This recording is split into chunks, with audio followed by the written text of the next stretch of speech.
അനങ്ങൻമലയുടെ താഴ്വാരത്തുണ്ട് കൂറ്റൻ world cup മോഡലൊരുക്കി PT arts.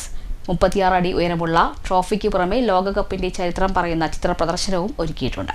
ഫുട്ബോളിനെ അകമഴിഞ്ഞ് സ്നേഹിക്കുന്ന സംരംഭകനും പനമണ്ണ സ്വദേശിയുമായ യാസിർ പുതിയടത്താണ് ഈ കൂറ്റൻ ലോകകപ്പ് ട്രോഫിയുടെ നിർമ്മാണത്തിന് പിന്നിൽ. ട്രോഫി സ്ഥാപിക്കലും പ്രദർശനവും ഇന്ത്യൻ ഫുട്ബോൾ ടീം മുൻ ക്യാപ്റ്റൻ IM വിജയ് നിർവഹിച്ചു. നമുക്കും ഭയങ്കര അഭിമാനമാണ് ഇത്ര ഇൻട്രസ്റ്റ് എടുത്ത്.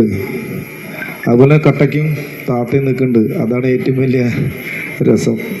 പിള്ളേരും ഫാമിലിക്ക് ഒപ്പം തന്നെ ഇക്കരെ കൂടെ ഇങ്ങനെ നിൽക്കണതാണ് ഇക്കയ്ക്ക് ഇത്ര വലിയ മോട്ടിവേഷൻ കിട്ടിയത്. അപ്പോൾ ഇക്ക വലിയ സന്തോഷം എന്നെ കൂടെ ക്ഷണിച്ചതിന്.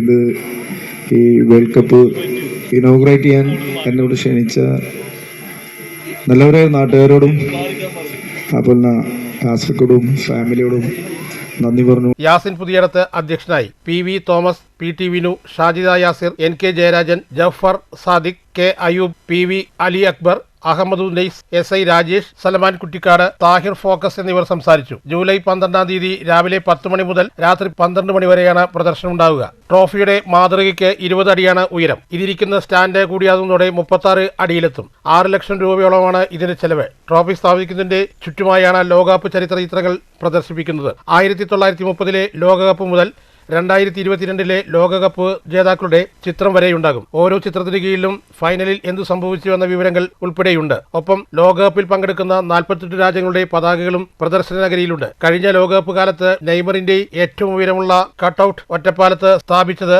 ബ്രസീലിന്റെ ആരാധകൻ കൂടിയായ യാസിറിന്റെ നേതൃത്വത്തിലായിരുന്നു. എന്നാൽ ഫുട്ബോളിനോടുള്ള ഇഷ്ടം കൊണ്ടാണ് ഇത്തവണ എല്ലാ ആരാധകർക്കും കൗതുകമൊരുക്കാൻ ലോകകപ്പിന്റെ കൂറ്റൻ മാതൃക ഒരുക്കാൻ മുന്നിട്ടിറങ്ങിയതെന്നും PT ആർട്സ് സ്ഥാപനത്തിന്റെ ഉടമ കൂടിയായ യാസിർ പുതിയടത്ത് പറഞ്ഞു. News bureau, Ottapalam.